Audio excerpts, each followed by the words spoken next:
Bonjour à tous et bienvenue sur ce webinaire donc RapidViews. Documentez vos CDS View SAP et vos développements BI S4HANA efficacement. Donc je suis Jérôme Tocan, le fondateur de RapidViews et je suis accompagné de Julien Dugrip. Bonjour. Notre directeur technique. Alors, on va présenter RapidViews, que vous ayez une idée claire de qui on est, qu'est-ce qu'on fait et quel est donc le logiciel que l'on propose. Et après, on parlera des CDS View. Comment maîtriser ses propres CDS View, comment utiliser les CDS View de SAP, comment grâce à notre plateforme être capable de trouver facilement la bonne CDS View pour pouvoir l'utiliser, et on parlera de références et de cas clients.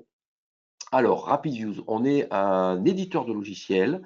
On est spécialisé sur les solutions analytics de SAP et notre objectif est vraiment d'accélérer le déploiement de projets analytics aujourd'hui dans le monde de SAP. On est partenaire SAP et notre solution est certifiée par SAP. Alors, quelle est un peu la vision qu'on a? On est parti du principe que sur un projet décisionnel, donc on est vraiment complètement dans le monde des analytics, eh bien, quand on attaque le monde SAP, derrière SAP, il y a des dizaines de milliers de tables qui sont quand même les mêmes tables pour tous les clients de la planète. Eh bien, on considère qu'il y a une fondation commune à tous les clients, avec derrière des besoins qui sont spécifiques. Chaque client est différent, bien entendu. Vous avez vos propres règles de calcul, vos propres définitions et chacun veut créer ses propres rapports avec ses propres outils. Et donc, il y a des spécifiques avec derrière, bien entendu, une documentation à mettre en place et puis derrière, faire évoluer un système décisionnel qui se fait au cours du temps et pendant des années. Pour ça, on a créé une plateforme qui contient principalement deux grosses familles d'outils. Le premier, c'est le BI Accelerator, qui est des concepts de content, des business content, qui permet d'accélérer les fondations et le déploiement d'une solution analytics. Et derrière, un outil qui centralise tout ce que vous allez faire en termes d'outils de reporting et de vue et qui va vous permettre donc de gérer tous vos spécifiques et de centraliser et d'accélérer le déploiement. Donc, on a une plateforme centrale, on accélère avec des contents et on maîtrise, on centralise avec des outils de gouvernance. Là, quelques mots quand même sur la partie accélérateur. Nos business contents, ce sont des modules prédéfinis sur les corps modules de SAP. Qu'est-ce qu'on a fait? En deux mots, eh bien, on est parti de centaines de tables SAP. On modélise ce qu'on appelle des vues de dimension et des vues de faits pour derrière faire ce qu'on appelle des data marts, des schémas en étoile, ces concepts un peu dans l'état de l'art du data warehouse, une table de faits qui contient les indicateurs au centre avec ces tables de dimension qui sont satellites. On appelle ça un data mart, qui est la somme des data marts constitue un data warehouse. Eh bien, on a construit l'ensemble de ces modèles pour les corps modules de SAP. Aujourd'hui, nos contents sont sur FICO, SD, MM, PP, QM, EWM, PM, PS et Ariba. Donc, à nouveau, des tables, des vues de faits, des vues de dimension, des data marts et puis des couches sémantiques prêtes à l'emploi qui peuvent être réutilisées par n'importe quel outil de reporting que vous utilisiez, du Business Object Web Intelligence, du SAP Analytics Cloud, du Tableau ou du Power BI. On a des exemples de rapports qui viennent sur ces outils-là, mais on peut utiliser du MicroStratégie ou d'autres types d'outils. Donc derrière, eh bien, on a à nouveau nos business contents, plus de 60 data marts que l'on délivre avec des data marts sophistiqués, cross-modules qui vont mélanger de la finance avec des stocks et des ventes, par exemple. Plus de 350 indicateurs à disposition et derrière, on accède à des milliers, plus de 1300 tables SAP et on a à peu près une soixantaine d'exemples de rapports sur à nouveau ces corps modules SAP. Donc ça, c'est vraiment pour la partie BI Accelerator. Donc, ce n'est pas le sujet principal de ce webinaire, mais on présente bien entendu RapidViews et c'est quand même le gros du morceau, c'est quand même ces contents.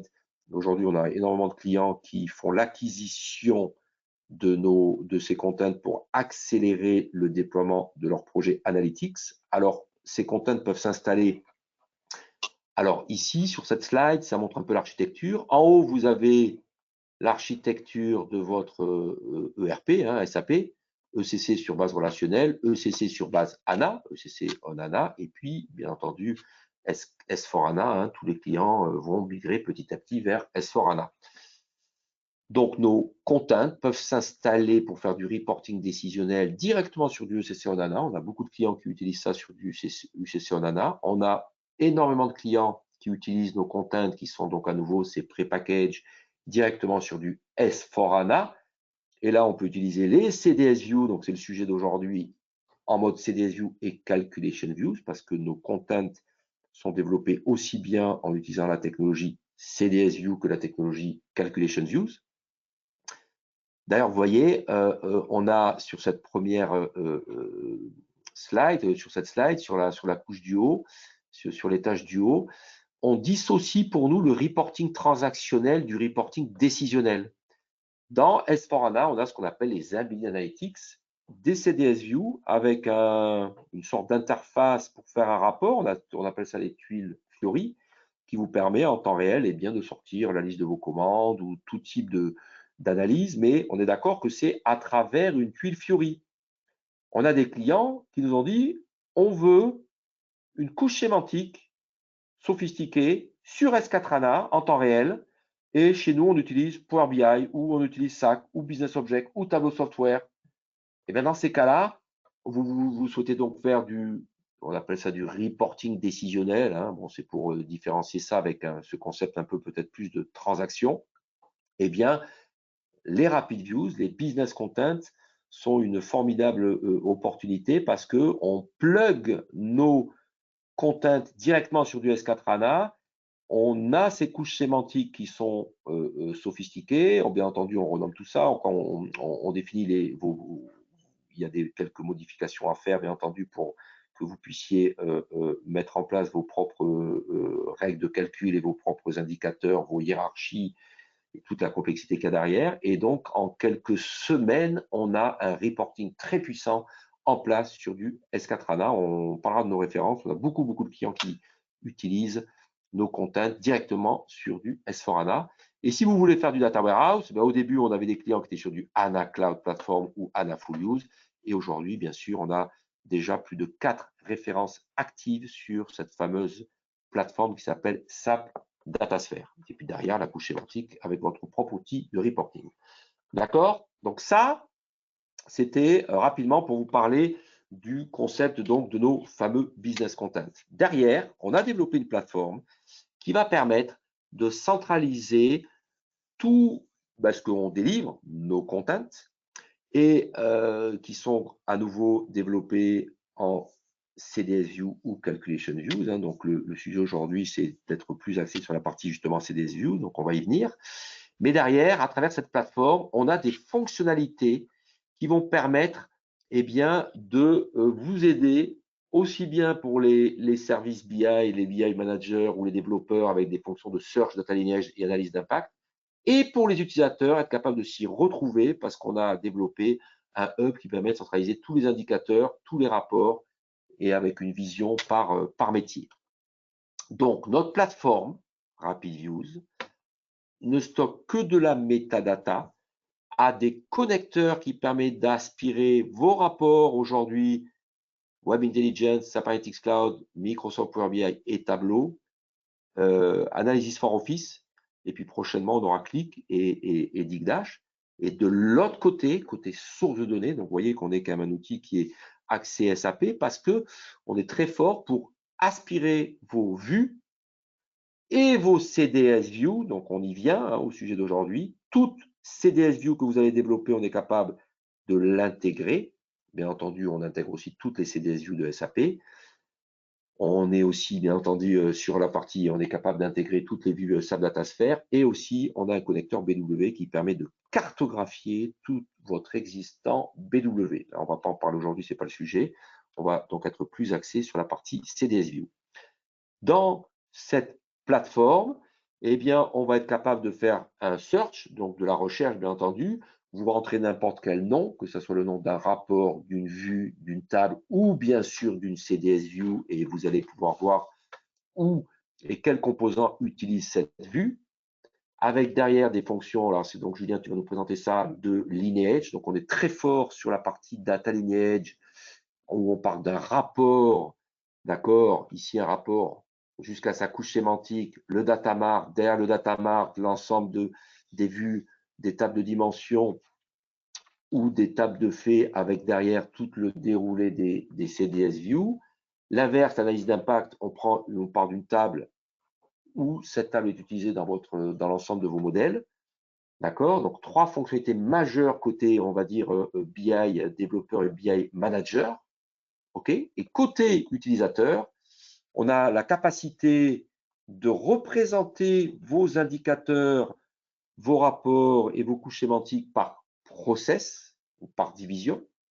Derrière, d'avoir un hub qui va centraliser l'ensemble de tous vos rapports, parce que ce qu'on voit aujourd'hui dans les organisations, vous avez tous des systèmes, on appelle ça des systèmes un peu legacy de reporting, ça s'appelle typiquement du business object. Vous avez tous maintenant du Microsoft Power BI parce que Microsoft Power BI est un peu partout. Les clients SAP ont de plus en plus de SAP Analytics Cloud, donc on se rend compte, hein, en tout cas c'est ce qu'on voit, et si on a développé ça, c'est parce que vraiment c'est nos clients qui nous le demandent et qui nous le remontent. Vous avez tout de suite 2 voire 3 outils dans votre propre entité de reporting, et si vous pouviez tout centraliser dans une seule place, dans une seule interface pour vous y retrouver et donc gérer, centraliser, maintenir vos rapports avec derrière aussi cette capacité de voir tous les indicateurs qui sont disponibles par rapport ou par process. Donc voilà, c'est ce qu'on fait à travers notre plateforme. Donc à travers notre plateforme de gouvernance, et bien des fonctions à nouveau utilisateurs, hein, à nouveau business catalog, analytics hub, KPI hub, en plus des fonctions pour les BI managers. Donc, on délivre RapidViews, une plateforme avec d'un côté des business content qui donnent un backbone et une fondation quand on démarre des projets sur du S4 ou typiquement aujourd'hui sur du SAP DataSphere.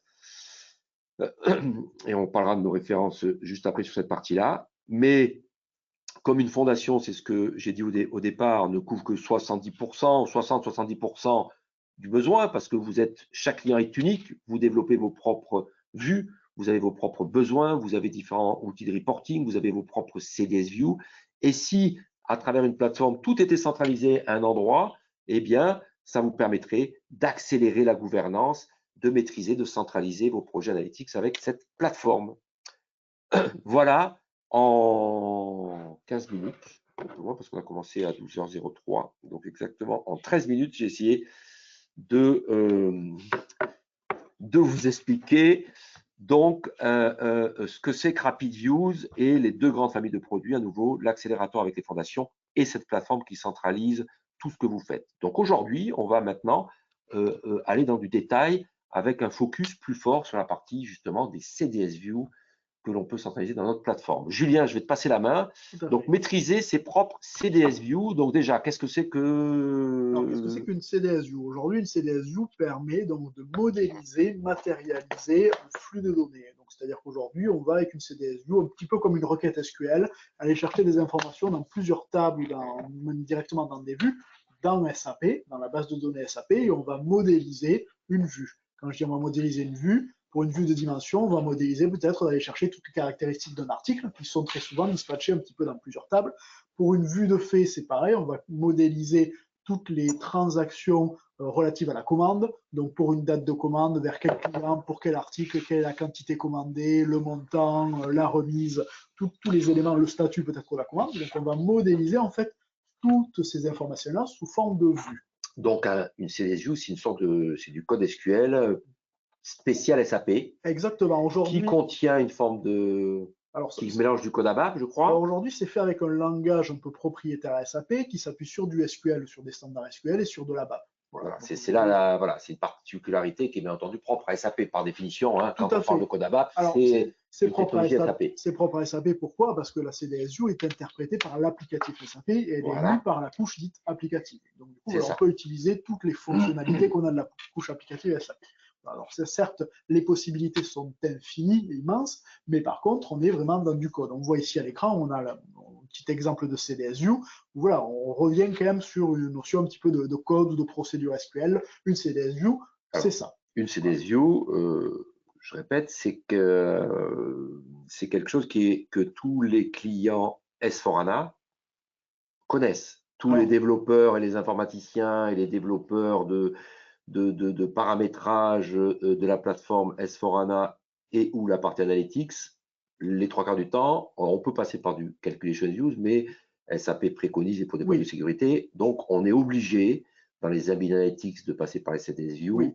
Et très souvent, c'est quand même ce qu'on va utiliser pour essayer d'aller chercher l'information. C'est ça? Tout à fait. Aujourd'hui, la CDS View va avoir trois usages. Un premier au sein de l'application. Voilà. Déjà, pour le fonctionnement de S4, certaines tuiles propres à S4 dans le fonctionnement sont basées sur des CDS View. D'accord. Deuxième cas d'usage, quand vous allez créer des applications, parce qu'on va créer aussi des applications customisées dans S4 et qui vont se baser sur de la donnée venant d'une CDS View. Et troisième usage, c'est le reporting. Si vous voulez faire du reporting sur la partie S4, faire des tuiles Fiori qui permettent d'avoir un histogramme, une liste des commandes, ça va se sourcer sur une CDS View. Voilà, ces fameuses ABI Analytics. Exactement. Donc, voilà. Et nous, si on veut au-dessus, via son propre outil de reporting maison, être capable d'avoir une belle couche sémantique pour donner à ses utilisateurs la capacité de faire ce qu'ils veulent en termes de reporting. Très souvent, derrière, on va devoir, à travers l'outil de reporting, accéder tout à, fait, à des CDS View si on fait du temps réel sur du S4. C'est ça, et c'est là où nos contents ont du sens. Exactement, tout à fait.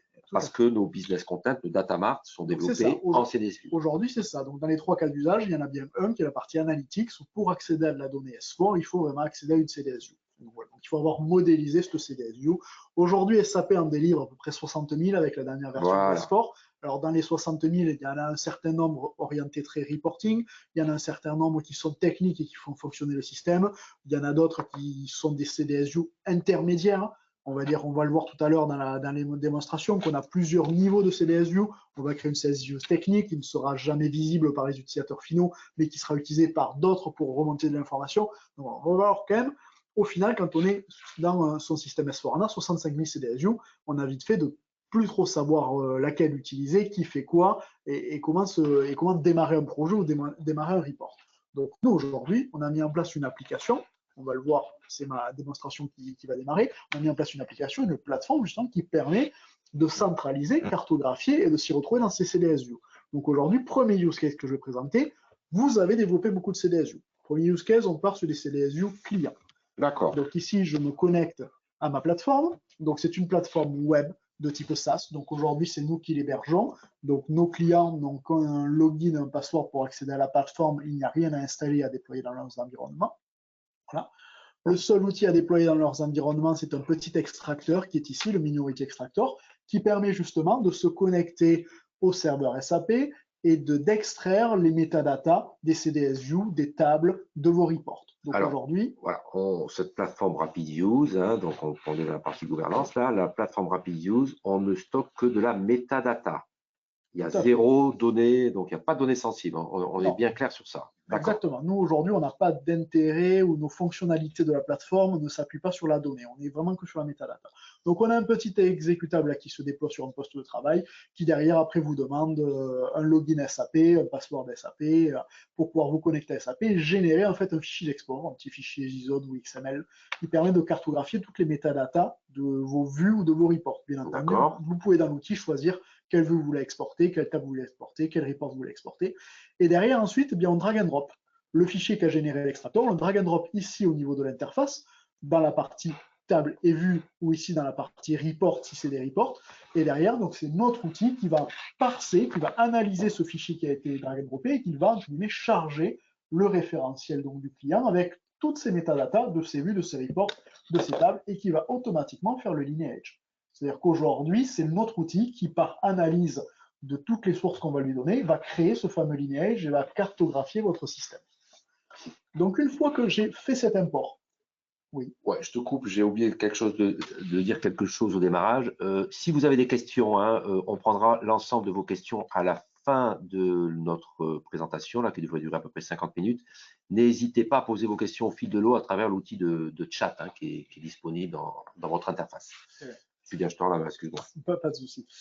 Donc, du coup, une fois que j'ai tout importé dans mon référentiel, bien, je reviens ici. Alors, vous voyez, j'ai un référentiel de ma société. Je vais retrouver ce que moi j'ai importé. J'ai un référentiel SAP.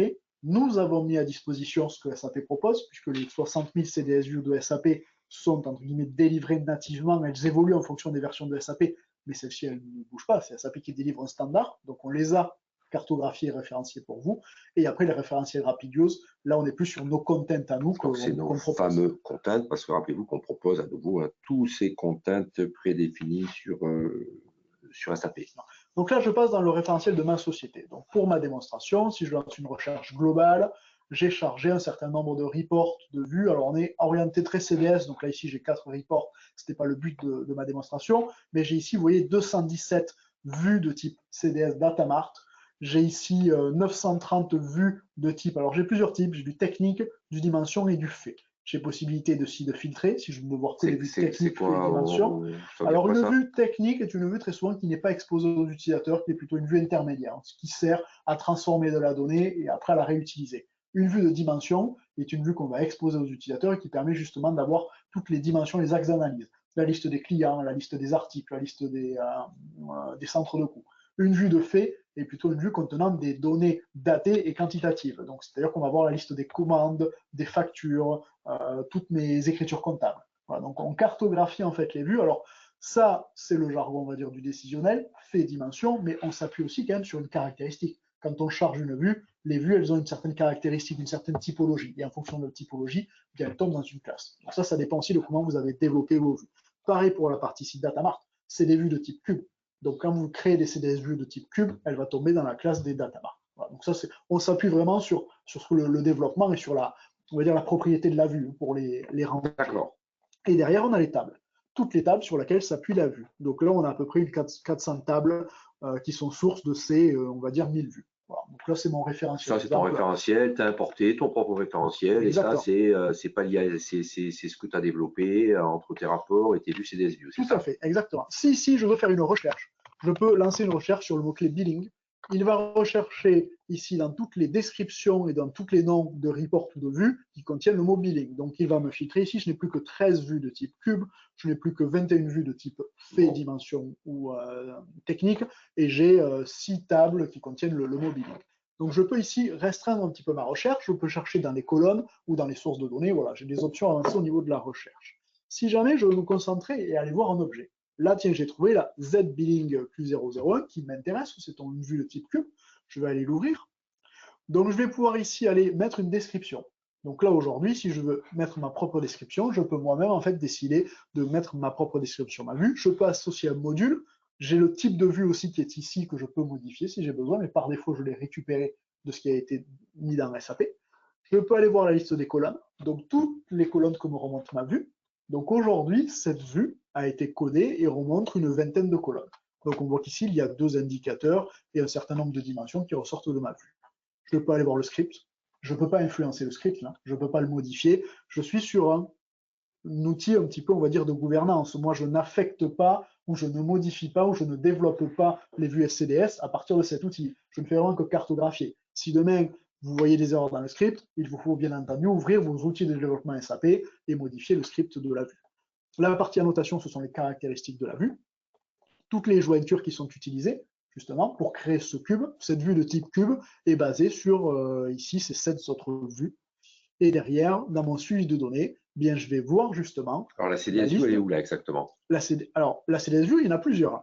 La première, celle que j'analyse, c'est ici, la Z-Billing Q001DB. Ça, c'est une CDS View qui correspond à ton cube. Exactement, c'est celle dont le script est juste ici, c'est cette vue-là. Par contre, cette vue, elle s'appuie sur une autre vue de type cube, qui, elle, s'appuie sur plusieurs autres vues. En fait, pour la construire, on s'est basé sur une vue qui s'appelle Z-Billing Cube, et ce Z-Billing Cube, lui, est basé sur d'autres choses. Ça, aujourd'hui, c'est ce que notre référentiel, notre application a fait quand on a chargé toutes les métadatas. Il a mis en lien, justement, toutes les données. Pourquoi? Parce qu'on a vu dans le script de la Z-Billing que la source des objets, c'était le Billing Cube. Et on a vu que la source d'un Billing Cube des objets, c'était ces différentes vues, et ainsi de suite jusqu'aux tables SAP. Voilà. Donc aujourd'hui, on est capable d'avoir le lineage complet de construction de cette vue. Si jamais je veux être à la colonne, par exemple, je rentre ici dans la colonne, je vais aller chercher ma colonne de type division description, je vais cliquer sur cette colonne. En termes de suivi de données, là ici, je vais voir exactement d'où provient le champ. Je ne vais pas voir la cartographie complète de ma vue Z-Billing, je vais voir juste pour ce champ-là. Donc ce champ-là, division description, vient bien de mon cube qui est au précédent. de ma vue de type dimension ZDIM division et de la table TSPAT SAP. Voilà. Donc j'ai possibilité aussi d'identifier champ par champ ou zone par zone quelle est la source de la donnée.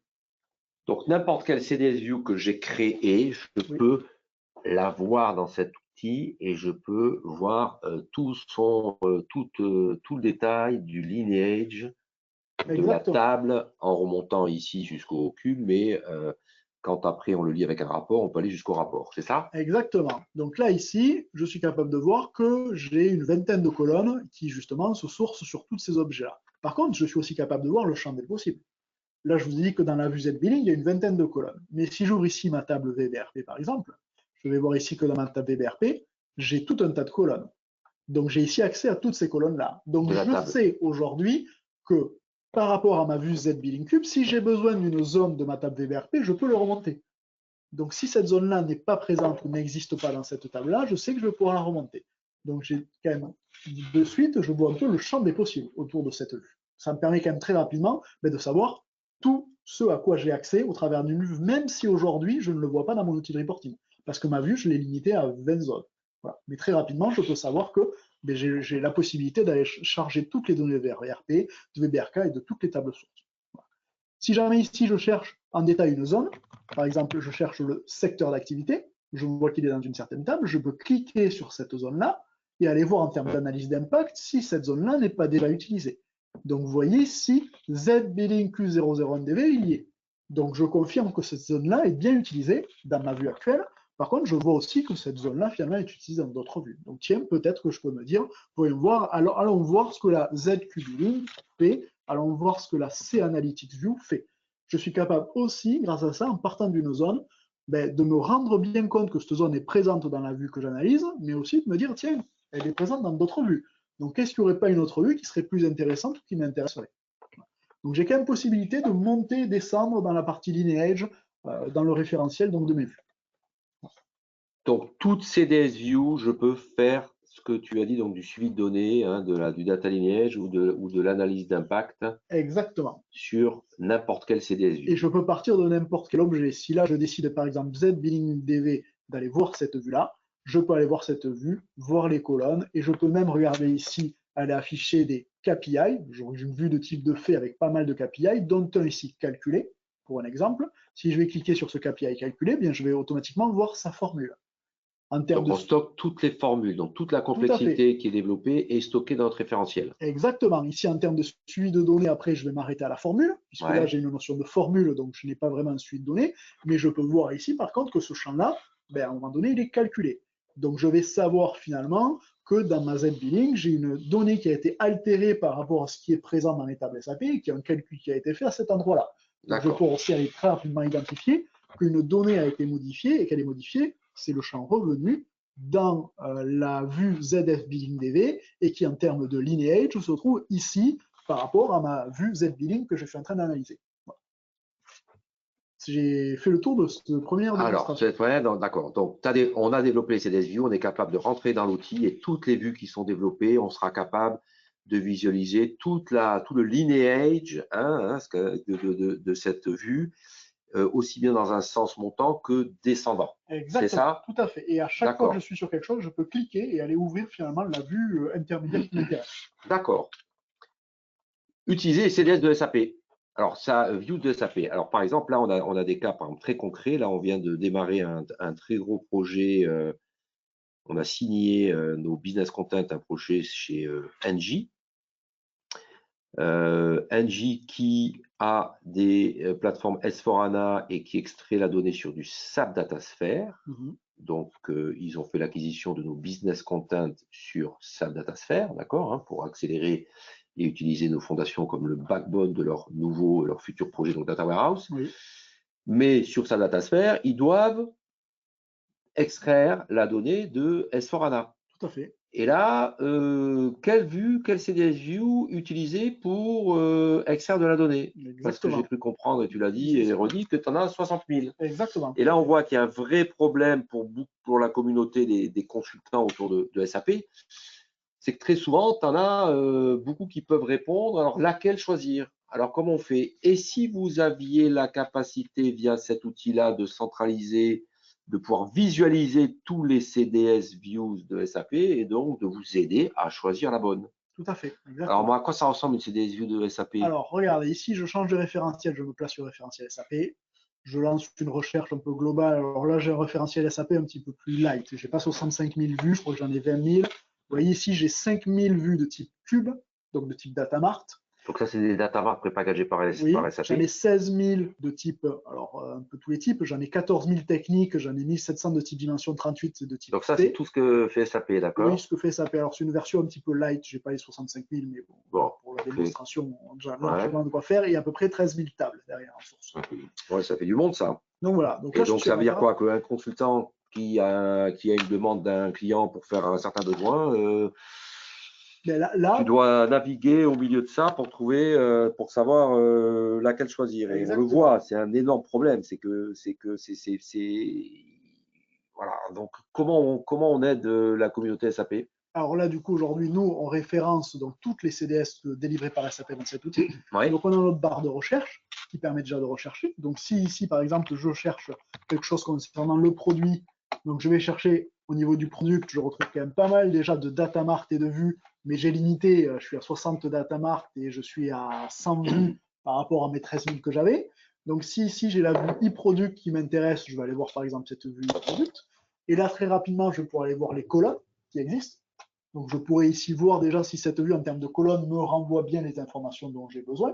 Je pourrais aller même chercher ici une colonne. Je peux aller chercher ici, par exemple, personne. Je peux aller chercher, voilà, n'importe quel nom de personne, donc nom de la personne qui a modifié l'objet. Donc, j'ai bien ce champ-là qui ressort, qui est dans ma vue. Donc, je peux ici aller rechercher directement dans les vues si j'ai un objet dont j'ai besoin et si la vue me fournit toutes les caractéristiques dont j'ai besoin.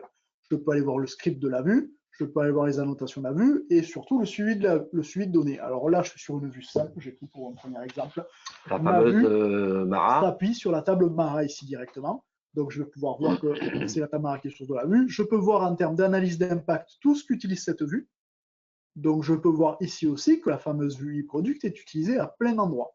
Donc il y a peut-être une vue au-dessus qui va m'intéresser un petit peu plus. Voilà. Donc je peux quand même partir au moins d'un objet parmi mes 65 000 vues, centrer sur l'objet produit qui m'intéresse et puis ensuite réduire un petit peu mon scope de recherche par rapport aux vues qui gravitent autour de ce e-product, voire directement partir d'une zone. Je peux ici partir d'une colonne, je peux aller ici sur le type de produit par exemple, et je peux aller voir en termes d'analyse d'impact tout ce qui utilise le type de produit. Vous voyez par exemple, j'ai encore plus réduit mon scope. Finalement ici, je n'ai plus qu'une trentaine de vues à l'écran, donc finalement, je sais que bien, dans ces vues-là, mon type de produit est utilisé, et donc je vais pouvoir ici aller naviguer. Hop, j'en ouvre une, par exemple celle-ci, je vais aller voir celle-ci au niveau de cette vue s'il y a quelque chose qui m'intéresse. Voilà, je peux naviguer après dans le référentiel, essayer de réduire mon scope de recherche pour, là, déjà en moins par recherche, trouver la vue qui m'intéresse. Donc ça, c'est un premier cas de figure. Si je reviens ici sur ma recherche, je vais voir une vue un petit peu plus complexe. Si je cherche quelque chose sur les sales, par exemple, sur la partie Sales Analytics, je vais retrouver une vue de type cube, Sales Analytics, et je vais aller voir au niveau de cette vue plusieurs colonnes. Donc en termes de colonnes, je vais voir qu'ici on a des dimensions et aussi des indicateurs. On est sur une vue de type de fait.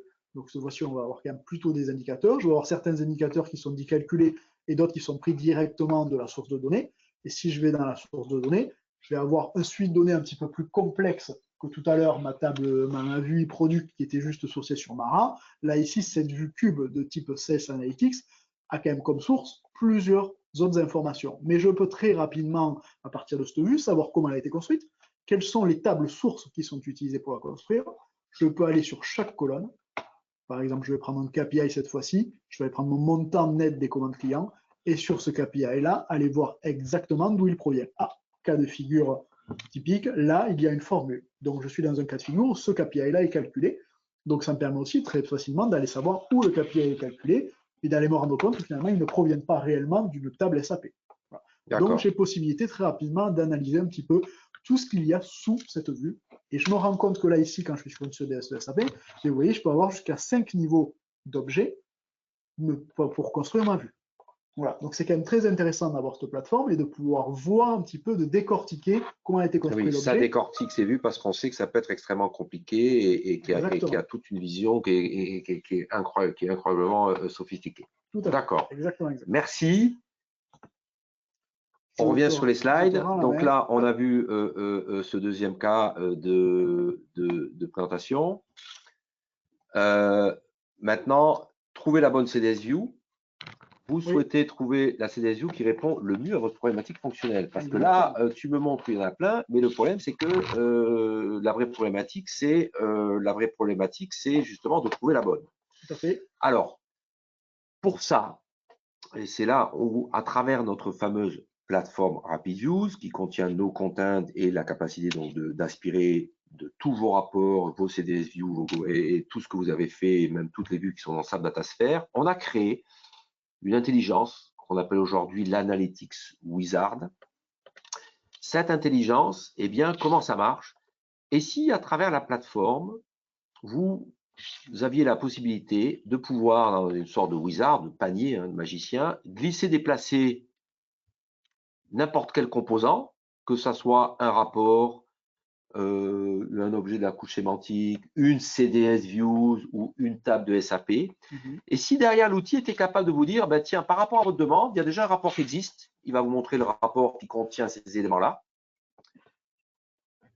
Ou s'il n'y a pas de rapport, eh bien, le cas suivant, il y a peut-être une couche sémantique qui a déjà été créée et qui contient l'ensemble des éléments demandés. Donc, il faudra ouvrir son outil de reporting et ouvrir son univers ou son dataset ou son data model pour bien, faire un nouveau rapport à travers son outil de reporting.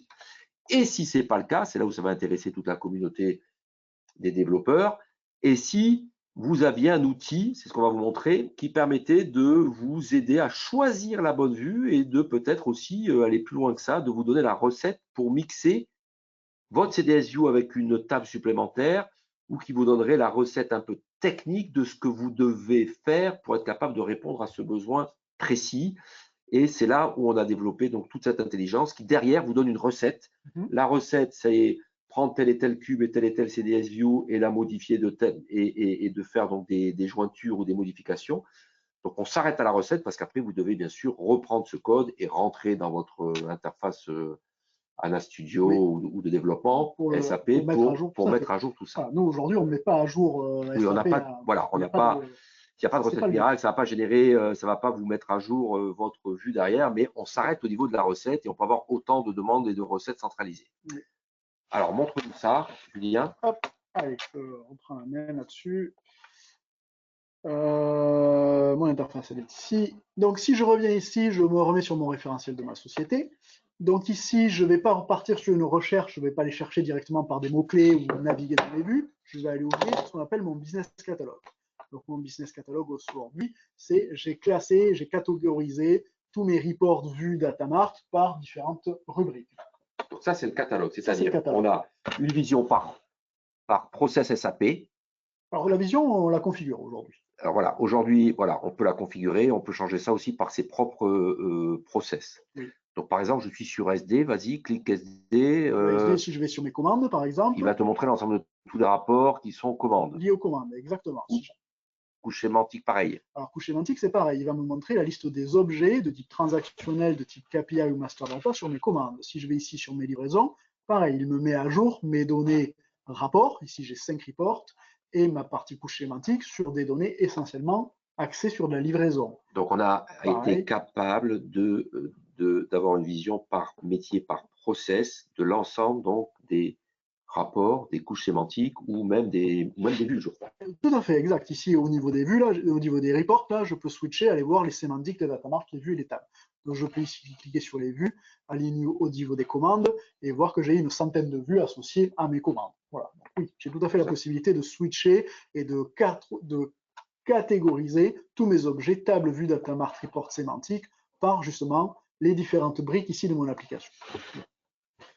Donc ça, aujourd'hui, c'est la partie un peu business catalogue qui me permet d'avoir accès à tous mes objets et surtout qui me permet d'avoir ici accès à ma couche sémantique. On a vu tout à l'heure qu'on cherchait directement dans des vues, dans des reports, dans des cubes, des objets. Là, cette fois-ci, on va rentrer en détail sur toute la sémantique à disposition. Donc, je vois ici en termes de données transactionnelles, c'est tout ce qui concerne ma livraison, mes statuts de livraison. Sur la partie KPI, c'est tout ce qui concerne mes montants, mes quantités, mes autres KPI, les KPI de type calculé. Et sur la partie master data, c'est tous les axes d'analyse. C'est les fameuses dimensions, les articles, les clients, les conditions de prix, de paiement, de facture. Donc on a catégorisé différents objets de la couche sémantique et j'ai ici à droite mon wizard. Alors c'est quoi ce wizard? Comment ça marche? Alors ce wizard, mais justement lui, tout à l'heure on a vu, je dois ouvrir une vue pour rechercher, pour voir le contenu de ma vue. Je dois après naviguer dans le lineage. Lui, le wizard, il me permet de drag and dropper des objets qui viennent de mon catalogue, donc soit des objets de ma couche sémantique, soit ici des reports, soit des vues, et derrière, il va me montrer où est-ce qu'ils existent dans le référentiel. Donc, tu vas sélectionner ce que tu veux et les glisser sur la partie droite, c'est ça? Exactement. Alors, vas-y. Je vais sélectionner les autres. Alors là, ici, par exemple, dans la partie livraison, je prends un exemple simple. Au niveau des dateurs, je vais prendre une date de livraison. Donc, je dis que je voudrais savoir où ma date de livraison se trouve, dans mon référentiel.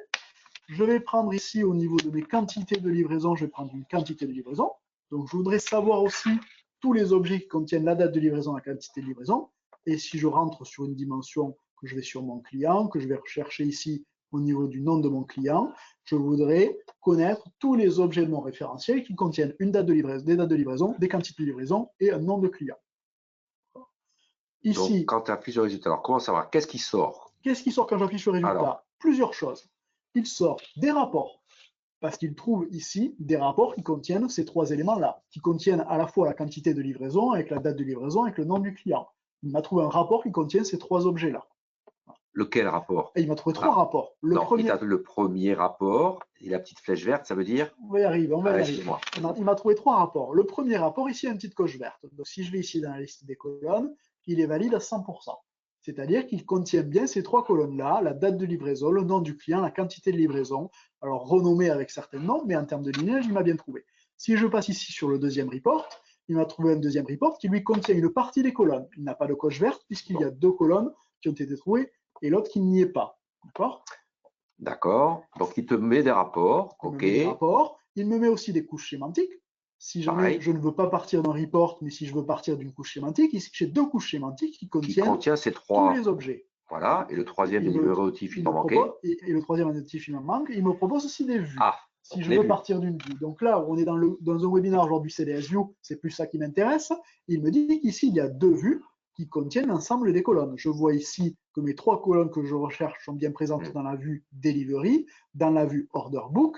Si je vais dans la vue qui est en dessous, la troisième qui n'a pas la coche verte, bien cette vue-là, elle en contient deux sur les trois. Donc, il te donne un peu comme dans Google, quand tu veux aller d'un endroit A à un endroit B, il te sort l'ensemble des itinéraires possibles. Nous, ce qu'on a fait ici, c'est que l'outil n'est pas du tout fermé. On donne le champ des possibles de façon décroissante en termes, est-ce qu'il y a des rapports qui contiennent ce que vous avez demandé, si vous êtes en train de faire un rapport, ou des couches sémantiques ou des vues. Donc, si vous êtes en train de développer que des vues, ben vous irez directement au troisième onglet là, qui s'appelle vues pour voir un peu les vues que vous devez développer. Et on donne le champ des possibles.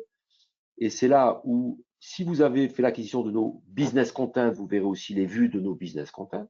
D'accord, c'est quand même, voilà. Si vous n'avez acheté que notre plateforme pour faire votre propre gouvernance, vous pourrez aspirer les CDS View de SAP et toutes vos vues que vous avez développées. C'est ce que tu as montré au démarrage en montrant qu'on pouvait importer. Et on voit le champ des possibles. Et donc, c'est là où, après, vous décidez, parce qu'on est dans le monde de la BI, on est 100% conscient que vous ne pouvez pas appuyer sur un bouton et que le système vous donne la réponse à votre question. Ce n'est pas vrai, ça ne marche pas comme ça. Chaque client est différent. Il y a différents chemins possibles. En plus, quand on parle de ces calculs, de ces CDS View, il y en a énormément. Donc après, c'est votre propre savoir-faire et votre propre besoin et spécificité de votre projet qui va vous permettre de sélectionner celle que vous souhaitez. Nous, on est là pour essayer via cette plateforme, de vous aider le plus possible, pour vous donner le champ des possibles, pour vous pré-mâcher le travail au mieux. Mais bien sûr, après, c'est vous qui devez sélectionner la bonne vue. Mais là, si par exemple, je dis, tiens, je pars de cette vue-là parce qu'elle correspond à tous mes besoins, j'ai ici une recette qui me décrit justement quel data mart est à utiliser, que ce data mart contient bien mes trois zones en vert qui me vont. Je peux copier ceci dans ma partie spécification et avoir ici un panier que je peux renommer avec, que je peux appeler besoin 1, voilà, que je peux enregistrer. Donc, je peux lister ici dans mes paniers tous mes paniers. Donc, mon besoin est là. Il me l'a bien créé, c'est un nouveau besoin. Je peux y revenir dessus et l'ouvrir. Et là, tant que je suis dans mes paniers, je voulais vous montrer un panier un peu plus complexe. Voilà, bon, Ici, voilà. j'ai un sales dashboard qui a été fait de manière un peu plus complexe, qui là contient tout un tas de données transactionnelles, un KPI, pareil, tout un tas de données master data. Et dans ce cas de figure-là, on est dans un cas un peu plus complexe. Je n'ai pas de report, je n'ai pas de sémantique parfaite, mais j'ai des sémantiques qui correspondent à un certain nombre d'objets. Et j'ai au niveau des vues, ici, voilà, j'ai des vues. J'ai une vue ici sur lesquelles il faudrait ajouter une dimension, celle-ci. J'ai une autre vue en dessous sur laquelle il faudra ajouter deux autres vues, une vue dite de fait, une vue Donc de c'est là, dimension. voilà. Alors là, c'est là où, alors si vous avez fait l'acquisition de nos business content, on a ces pré-packages, donc ça permet de gagner du temps. Et si c'est pas le cas, eh bien, on verra peut-être qu'il faudra reprendre une CDS View et rajouter telle et telle table. Exactement. Et là, vous allez choisir parce que vous aurez des CDS View de SAP et vous aurez peut-être dû créer vos propres cubes. Donc vous pourrez partir de votre propre CDS View cube que vous avez créé pour rajouter des éléments. Exactement. Donc vous avez le champ des possibles.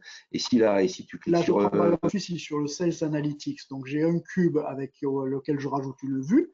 Je vais voir à partir des colonnes ici, toutes les colonnes qui sont vertes, qui sont valides, celles qui ne le sont pas. Donc, et la partie suivie de données en plus, va me donner aussi le linéage complet. Tu peux revenir sur le data lineage, d'accord. Exactement, le linéage complet. Donc je vois ici qu'au partir de ce P-Sales Analytics, de ce cube, j'ai toutes ces zones-là qui sont couvertes et que derrière ici, il me faudrait rajouter ces deux objets-là qui couvrent mes autres zones. Mais bon, par contre, je vois ici qu'en termes de lineage, j'ai un trou dans le lineage. Alors, par contre, je ne peux pas remplacer malheureusement le développeur, mais je prémâche quand même le travail en disant, mais appuie-toi sur le P-Sales Analytics, sur la vue de dimension e-product. Pour ajouter voici les champs en vert, voici les champs qu'il manque. Les champs qui manquent, c'est ceux qui sont en orange-rouge, là. Voilà, et donc il me propose ici d'activer dans la P-Sales Analytics la colonne type produit, pareil la colonne branche interne, et de rajouter la vue de dimension e-product. Donc aujourd'hui, en plus, il me fait la recette.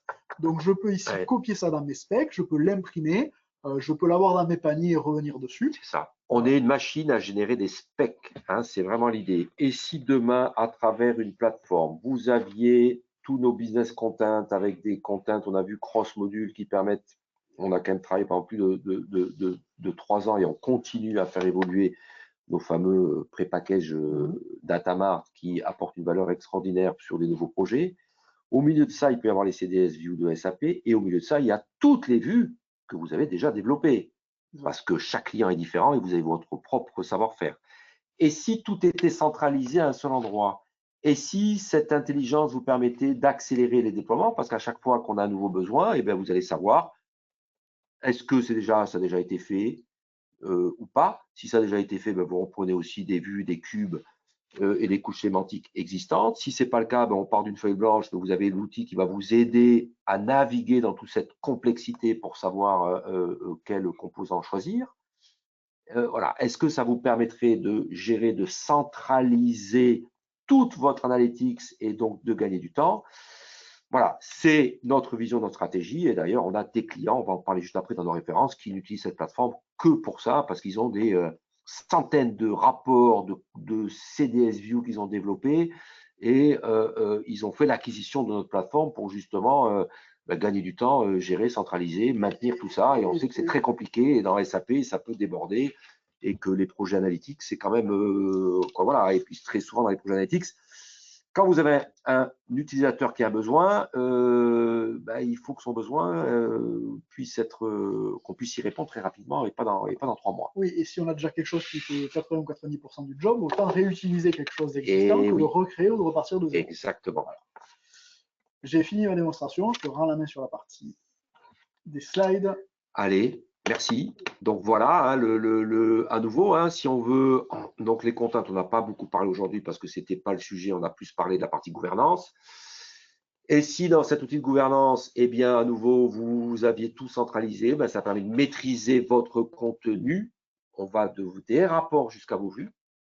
On a toutes ces fonctions de search, data lineage, analyse d'impact qui permettent vraiment de s'y retrouver graphiquement. Et puis derrière, pour les utilisateurs métiers, un catalogue qui va centraliser l'ensemble de vos rapports. Ce qu'on voit aujourd'hui dans les organisations, il y a minimum 2 voire 3 outils de reporting et de plus en plus c'est le cas pour la simple raison qu'il y a à nouveau des vieux systèmes de type Business Object, il y a Power BI qui est toujours au milieu. Chez les clients SAP, il y a du SAC qui vient se greffer. peut-être qu'il y a du tableau software, donc ça fait beaucoup. Et si derrière, on pouvait aussi, pour les utilisateurs fonctionnels, être capable d'avoir une vue fonctionnelle et métier, avec derrière, hein, on en a parlé, de ce wizard, cette intelligence qui va permettre aujourd'hui de glisser, déplacer et de vous aider à vous retrouver et à créer des recettes, à vous aider à créer vos fameuses recettes pour créer des nouvelles CDS View ou des nouvelles couches sémantiques ou des nouveaux rapports. J'ai un chat dans la gorge. Alors, référence cas client. On a aujourd'hui plus de 25 clients qui utilisent notre logiciel RapidViews. On a pas mal de clients qui utilisent en mode déporté pour faire du data warehouse. Oui. Aujourd'hui, on est très fort sur cette partie-là. On a plus de 4 références actives sur SAP Datasphere. On est très fiers de ça parce que nos contents sont certifiés sur S4HANA et sur SAP Datasphere. Donc, on est très en avance sur cette partie-là. On a beaucoup de clients qui utilisent nos business content justement pour faire du temps réel sur du ECC HANA ou sur du S4HANA, bien entendu de plus en plus sur S4HANA. Sachez que si vous êtes encore sur du ECC HANA, on est capable de plugger nos contents sur ECC HANA et ça c'est compatible le jour où vous allez migrer vers du S4. D'accord, parce que nos schémas de data model sont compatibles sur l'ancienne plateforme ECC et compatibles avec S4. D'accord, typiquement, par exemple, la fameuse table Acedoka qui est une table finance toute la côté partie S4. finance sur le modèle ECC HANA, on est plutôt basé sur les tables B6, B7, BSEG et le modèle qu'on a pour S4HANA est basé sur la table Acedoka. Mais au final, les vues qu'on remonte, les vues finales restent les mêmes, puisqu'on remonte les mêmes données, mais on ne se source pas sur les mêmes choses. D'accord, donc ça veut dire qu'on a développé nos data modèles, une version ECC, une version S4. Exactement. Pour assurer cette et même dans S4, aujourd'hui, il y a 6 ou 7 versions de S4, on a aussi des contents compatibles avec la version de S4. D'accord. Donc, beaucoup de clients qui utilisent nos contents sur la partie, donc on en a parlé pour du temps réel, ECC ou S4, et beaucoup de clients qui commencent aussi à utiliser notre plateforme.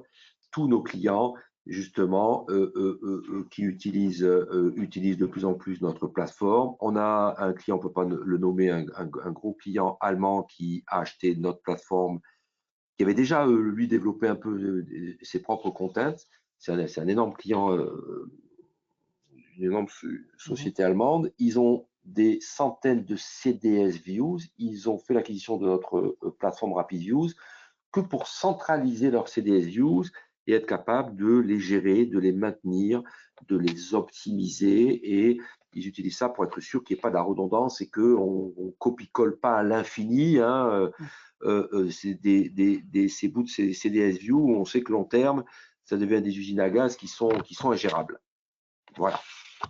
Alors, 2 cas courants, donc ce premier client, donc ce groupe allemand, ils n'arrivaient pas donc à documenter plus de 1500 CDS View et ils ont fait l'acquisition de notre outil de gouvernance pour être capable justement de documenter l'ensemble de ces CDS View. Eux, en plus, ils aspirent du Power BI, du Tableau et du Web Intelligence, donc 3 outils derrière. Donc, ça leur permet d'avoir justement le data lineage complet de l'outil de reporting jusqu'à la CDS View. D'accord. Un autre exemple, ça c'est un souci groupe, un client canadien qui utilise du S4HANA Public Cloud et ils ont fait l'acquisition de nos contents FICO, SD, MMPP pour extraire, on extrait la donnée, on replug nos contents sur du SAP Datasphere et derrière, eh bien, ils utilisent notre plateforme pour justement faire le search, le data lineage sur l'ensemble de la suite de ce qu'ils ont développé sur SAP Datasphere et aussi être capable de voir les trouver CDS View justement en source de SAP Datasphere. Quel CDS View on a besoin ou toutes les CDS View qu'ils ont utilisées pour sourcer SAP Datasphere, mais quel est le champ des possibles de ces CDS View. Exactement. Et demain, quand ils continuent de façon incrémentale à rajouter des tables dans SAP Datasphere, grâce à notre plateforme, ils savent lesquels actionner au niveau donc de la plateforme Public Cloud, parce qu'il faut actionner des CDS View sur cette plateforme Public Cloud pour après être capable de les importer dans sa DataSphere, c'est ça? Il y a certaines vues qu'il faut rendre de type, j'ai plus le nom de la propriété, de type extended. Extended, hein, d'accord. Donc on passe par ces CDS Views pour alimenter sa DataSphere. Et on fait d'ailleurs la même chose, je crois, chez Engie. Oui, c'est le même principe. Exactement le même principe, avec derrière Capgemini qui fait, entre autres, qui fait la partie implémentation. À nouveau, on est éditeur de logiciels et on travaille avec des partenaires. On s'appuie sur les partenaires. C'est les partenaires qui maîtrisent leurs clients et les implémentations derrière de toute la partie analytics. Voilà. On arrive à la fin, on est pas mal en timing, il est 11h58. N'hésitez pas à nous challenger. La meilleure façon de nous challenger, ben, on fait des proof of concept, hein, des POC, on appelle ça, hein, des prototypes. On est capable, eh bien, en quelques jours, très rapidement, en tout cas quand on veut juste tester la plateforme sur les CDSU, en 1 à 3 jours, on valide, on choisit vos métadatas, on les intègre dans la plateforme, on vous montre comment ça fonctionne et vous pouvez jouer avec. Hein, sur toute la partie search, lineage, la partie wizard pour justement voir quelle est la valeur de notre plateforme sur ces fameuses CDS View. On a des livres blancs, n'hésitez pas à les télécharger sur notre plateforme, hein, notre site internet. Voilà, on a des partenaires un peu partout, en France, en Espagne, en Irlande, au Canada, aux États-Unis, aux Pays-Bas, en Allemagne, en Autriche. On a un momentum qui est très fort, là, on a beaucoup de plus en plus de retours. Il y a de plus en plus de clients qui sont en train déjà de switcher sur la partie SAP DataSphere et qui veulent et qui utilisent nos contents pour accélérer le déploiement sur SAP DataSphere. Et puis aussi à nouveau sur du S4HANA ou sur du ECC en HANA, être capable de gérer, centraliser cette complexité CDSU qui est quand même, bon voilà, c'est quand même une technologie assez complexe et il y en a tellement que et si à travers une plateforme comme on vous a montré aujourd'hui, eh bien, on était capable de vous faciliter la vie. Voilà. Merci beaucoup. Il est 11h59, mais quel timing.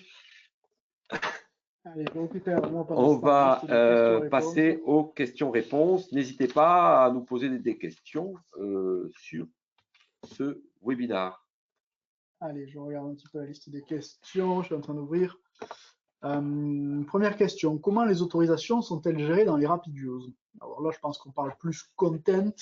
Alors aujourd'hui, nous, on ne gère pas la partie autorisation dans les contents, ce n'est pas dans le standard. Par contre, on s'appuie sur les mécaniques que propose SAP. Donc quand on est sur nos contents qu'on délivre en CDS View, il faut activer une propriété de la CDS View pour récupérer les autorisations de SAP. Donc là, c'est dans le cas de figure, on est directement sur S4. Quand on est en mode Data Warehouse, avec du SAP DataSphere ou des HANA Cloud ou en on-premise, on est obligé de réimplémenter de la sécurité dans ce Data Warehouse, puisqu'on ne peut pas réutiliser la sécurité de S4, puisque les données sont très souvent copiées toutes les nuits ou par un batch dans le système Data Warehouse et sont après décorrélées de l'ERP.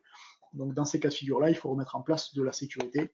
Mais là, c'est pareil, on s'appuie toujours sur la partie sécurité délivrée nativement par SAP DataSphere, par HANA. Alors chez HANA, c'est les privilèges analytics. Sur la partie SAP DataSphere, c'est la partie Data Access. Ou alors directement, on les met en place dans les outils de reporting. Y a-t-il une notion de safety belt comme dans Bex pour limiter la mémoire allouée à une requête? Alors oui, il y a cette notion-là dans HANA directement. En fait, c'est au niveau de l'utilisateur qu'on va pouvoir le mettre. Donc l'utilisateur qui fait la requête, on va pouvoir lui limiter la mémoire qu'il utilise ou la bande passante pour éviter justement certaines requêtes. Alors il faut savoir que nous, dans nos contents de base qu'on délivre, dans les vues que l'on crée côté Rapid Use, on met toujours des prompts au niveau des vues de fait pour, à chaque fois que l'utilisateur requête une donnée, demander quand même à l'utilisateur une date de début, une date de fin, ou un type ou une division, pour forcer à limiter justement les résultats renvoyés. Mais sinon, il y a possibilité de configurer au niveau de l'utilisateur la mémoire en fait utilisée ou la mémoire allouée. Bonjour, le produit que vous proposez est destiné aux clients grand compte, mais à qui peut être destiné également, indépendant technique, SAP par exemple? On a des clients grand compte, on a des clients, voilà, c'est en gros aujourd'hui toute notre technologie et nos business content sont pour des clients typiquement qui sont en train d'aller vers du S4HANA.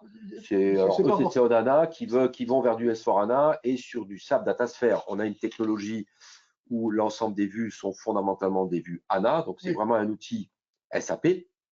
Et tous ces clients qui ont fait l'acquisition de nos contents et de notre plateforme sont en général donc des clients qui font de l'analytics et qui ont besoin d'être aidés aussi bien sur du S4HANA que sur du SAP DataSphere et qui doivent gérer toute cette complexité de vues, de CDS views et de rapports qui très souvent ont plusieurs outils de reporting et veulent centraliser, accélérer, maintenir leur projet analytics. Aujourd'hui, c'est pas que grand compte, c'est tout client qui a du S4HANA ou une base HANA ou du SAP DataSphere. Voilà. Aujourd'hui, là, depuis 8 mois, on a de très belles références sur SAP DataSphere. Et là, c'est vrai que c'est des grands comptes. Hein. Le premier client qu'on avait signé, c'était Exertis, qui est un grand distributeur en Angleterre. Le deuxième était Souci Group, qui est une société au Canada. On a signé NG récemment, donc, qui est quand même une énorme boutique donc français bien entendu, hein, qui fournit de l'énergie. On a une société, mais je peux peut-être pas dire le nom aujourd'hui, une société suisse qui est en train justement d'implémenter aussi SAP DataSphere. Et on est en train de signer aussi, on est juste en train de finaliser des contrats avec une grosse aussi société française qui démarre un gros projet SAP DataSphere. On a 2 gros projets SAP DataSphere. Donc, les projets SAP DataSphere sont souvent en général des boutiques quand même qui ont les moyens d'acheter SAP DataSphere. Hein. C'est quand même le ticket d'entrée, c'est à peu près 50 000 € de souscription annuelle pour la plateforme cloud SAP DataSphere. Mais en revanche, on a des clients plus petits qui veulent accélérer et qui veulent vraiment faire du pilotage, du pilotage très fort en réutilisant leur outil de reporting sur du S4HANA ou du ECC HANA. Et là, ça va très vite parce que sur du ECC HANA ou sur du S4HANA, on plug nos business content et on peut fournir des couches sémantiques et faire de l'analytics évoluer. Et là, on gagne un temps fou. D'ailleurs, la question, le temps d'implémentation de nos contents sur du S4HANA, en moyenne, Julien 10 jours aujourd'hui, le temps d'implémentation. Par module. Par module, tout à fait. Et le temps d'implémentation de la plateforme, c'est 1 ou 2 jours. Le temps de vraiment juste… D'apporter. Oui, d'installer le petit Minority Extractor et d'importer et de configurer la plateforme. Voilà, c'est très rapide, tout à fait. Et aujourd'hui, donc ce sont nos clients qui sont les destinataires, le client finaux destinataire de la plateforme et des contents. Mais après, on voit aussi que chez nos clients, du coup, puisque là, on n'en a pas parlé, mais la plateforme, là, il y a des licences, c'est à l'utilisateur. On voit aussi que chez nos clients, bien, le partenaire qui travaille chez le client peut être aussi amené à utiliser la plateforme. Voilà. Là-dessus, oui. Pas de… D'accord. Merci Julien. Est-ce qu'il y a des questions supplémentaires? Je vois que les gens écrivent. Dis-moi. On utilise une licence runtime sur S4HANA. Vos RapidView sont-ils compatibles? Oui, aujourd'hui, il n'y a pas de… Alors, la plateforme, oui. La plateforme, de toute façon, ne dépend pas de votre licence. Comme je vous l'ai dit, on va extraire les métadatas de vos vues, des vues SAP et de vues que vous avez créées. On va tout injecter dans la plateforme et puis ensuite, vous allez pouvoir travailler sur la plateforme avec vos comptes utilisateurs sur la plateforme. Et pour nos contents, c'est pareil. Nos contents aujourd'hui s'installent comme on installerait ou comme on créerait une vue CDS chez SAP Custom. Donc, si vos développeurs en interne créent une vue Custom CDS, c'est la même chose que si nous, on déploie en fait nos CDS directement à notre plateforme. Donc, il n'y a pas de limitation au niveau des licences SAP, puisqu'on reste dans la technologie SAP. On déploie un content qui est dans les best practices de l'éditeur et qui est utilisable par l'applicatif SAP. Voilà. Que proposez-vous à travers votre connecteur BW? Alors, c'est une bonne question. Alors, on est en train de le finaliser. Hein. On est encore en bêta sur la partie BW ou une partie. Aujourd'hui, en fait, le connecteur BW, alors déjà, BW, il y en a plusieurs. Il y a le BW, l'ancienne monde, là, 7.x, sur base de données relationnelles. Il y a le BW sur base de données ANA, BW on ANA. Il y a un BW for ANA. Donc, déjà, il y a plusieurs versions de BW. Donc, le connecteur accède aujourd'hui à du BW on ANA, à du BW for ANA, à une partie de l'ancien BW, mais c'est là aussi justement qu'on travaille. Et après, à l'intérieur. Donc, on de travaille BW. étroitement avec des clients, hein, typiquement ce gros client allemand, qui a une équipe qui développe du BW depuis plus de, au moins, je ne sais plus combien d'années, au moins une dizaine d'années, avec une très grosse équipe, qui a un existant BW énorme et avec qui on travaille étroitement pour être capable de cartographier. Oui, et après, il y a différents objets. Il y a tout ce qui est la partie ADSO, Cube Multi-Provider. Donc voilà, il y a tous ces objets sur BW. Donc aujourd'hui, on gère une partie des objets BW, voilà, sur un certain nombre de technologies, sur du Onana, sur du Forana, un petit peu sur l'ancienne version. Voilà, et c'est ça aujourd'hui qu'on est en train de finaliser, c'est de pouvoir bien gérer tous les objets BW. Mais aujourd'hui, voilà, on est capable quand même de gérer la plupart des objets standards de BW, donc de les cartographier. Et là où notre connecteur a besoin d'évoluer, bien c'est en fait c'est sur toute la partie custom. Tout ce que créent les utilisateurs dès qu'on rentre dans la custom BW, c'est de bien pouvoir gérer tous ces cas de figure-là. Donc on est en train de continuer à pousser fortement hein, parce qu'on a beaucoup de très gros clients qui veulent être capables de cartographier leur existant qu'ils ont fait depuis des années, avoir toutes ces fonctions de data lineage et qui utiliseront tout ça pour demain migrer vers du SAP Datasphere ou alors migrer vers d'autres plateformes hein, parce que voilà, il y a d'autres types de plateformes aussi autres que SAP. Voilà, donc nous vraiment notre vision, objectif et stratégie de RapidView, c'est comment vous aider à accélérer vos projets décisionnels dans le monde de SAP, d'où le fait qu'on a ces contents sur du ECC, S4 ou SAP Datasphere qui permettent bien, de gagner du temps. Et derrière, à nouveau, hein, tous les clients sont différents. Et si à travers une plateforme, on pouvait centraliser tout ce que nous, on délivre, nos contents, tout ce que vous avez déjà créé, plus tout ce que délivre SAP, ces fameux CDS View, est-ce qu'on arriverait à vous apporter la valeur et à vous permettre de mieux gérer vos projets et de les accélérer? C'est ce qu'on fait et c'est en tout cas ce qu'ont acheté nos 25 premiers clients aujourd'hui. C'est ça qu'ils achètent et c'est pour ça que voilà, on existe aujourd'hui. Voilà, s'il n'y a pas d'autres questions, n'hésitez pas à revenir vers nous. On est à votre disposition. On peut faire des présentations, des démonstrations plus ciblées et à nouveau faire des maquettes, hein, des POC. Hein, on est à votre disposition. N'hésitez pas à nous challenger. Merci beaucoup. Merci à vous tous et très bonne journée. Merci bien. Au revoir. Merci, au revoir.